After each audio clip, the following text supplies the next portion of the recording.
Hello everyone, welcome back to my channel. ఇవాళ recipe వచ్చేసి అయితే చిప్స్ అనగానే అందరూ ఆలూ చిప్స్ ఆర్ బనానా చిప్స్ అనుకుంటారు. అవి రెండూ కాదు, యామ్ చిప్స్.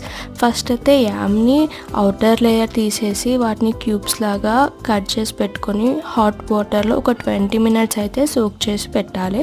20 minutes అయిన తర్వాత ఆ యామ్ని కొన్ని స్లైసెస్గా కట్ చేసుకొని పెట్టుకోవాలి. తర్వాత స్టవ్ ఆన్ చేసి ప్యాన్ పెట్టుకొని ప్యాన్లో కొంచెం ఆయిల్ పోసి ఆయిల్ హీట్ అయిన తర్వాత మనం కట్ చేసుకున్న స్లైస్ యామ్స్ని దాంట్లో వేసి ఫ్రై చేయాలి.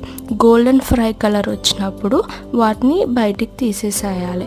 కొంచెం సాల్ట్, కొంచెం ఉప్పు వేసుకొని కలుపుకొని తింటే చాలా బాగుంటుంది. మీరు కూడా తప్పకుండా ట్రై చేయండి. Please like and subscribe my YouTube channel guys. Bye bye.